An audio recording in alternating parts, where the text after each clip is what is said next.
un bon polisseur, il faut être surtout minutieux et puis avoir l'œil. Je travaille pour Čapek depuis mai 2023 et puis je suis polisseur récemment. Je suis arrivé en Suisse à mes 19 ans et puis j'ai fait quelques petits boulots et puis j'ai eu l'opportunité d'aller dans le milieu du polissage que je connaissais pas du tout. J'ai dit pourquoi pas. Et puis au fur et à mesure des années, oui, je me suis intéressé de plus en plus et puis à chaque fois j'ai voulu aller plus loin, pas rester juste un simple polisseur basique.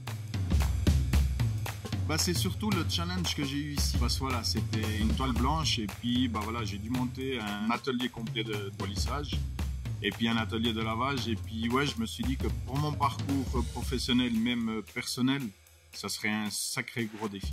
Donc c'est ça qui m'a poussé. Et puis après, oui, les modèles que j'ai vus et tout, ça m'a inspiré à prendre la décision de venir chez Čapek. Le matériel qu'on utilise, c'est du matériel qu'on a réfléchi avec mon supérieur. Qu'est-ce qu'on pourrait faire pour arriver au résultat qu'on a aujourd'hui. Donc c'est des trucs inventés à l'interne.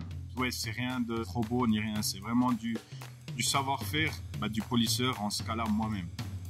Alors c'est surtout mes 17 ans d'expérience et puis mon parcours professionnel qui m'aide à savoir faire ce que je sais faire aujourd'hui. Sur le modèle Antarctique, c'est une pièce un peu plus complexe parce que la plupart de la pièce elle est satinée et puis c'est une boîte qui est un peu arrondie, c'est pas une boîte plate. Le processus, on commence par le sablage. On vient après feutrer la partie polie, que c'est les biseaux dessous la carrure. On vient protéger avec la laque.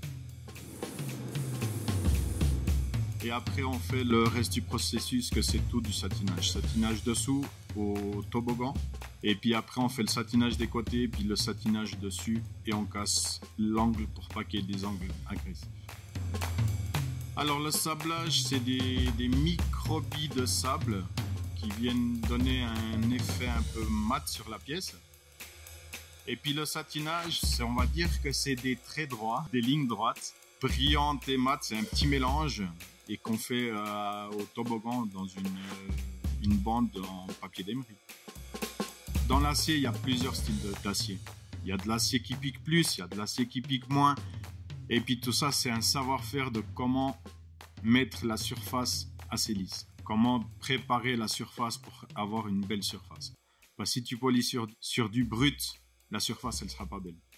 Mais voilà, c'est ça, c'est avec les années du métier que tu apprends à comment travailler la pièce. Parce que des fois, juste changer la manière comme tu prends la pièce, ça peut changer la qualité de la pièce.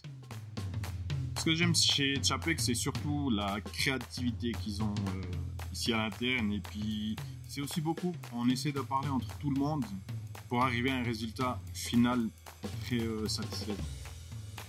Ce qui m'inspire surtout, c'est quand tu vois la pièce qui sort de l'usinage et puis tu vois le résultat final. C'est le avant et après, c'est une sacrée différence. Et puis, c'est là que tu vois la beauté de la pièce, du travail que tu fais.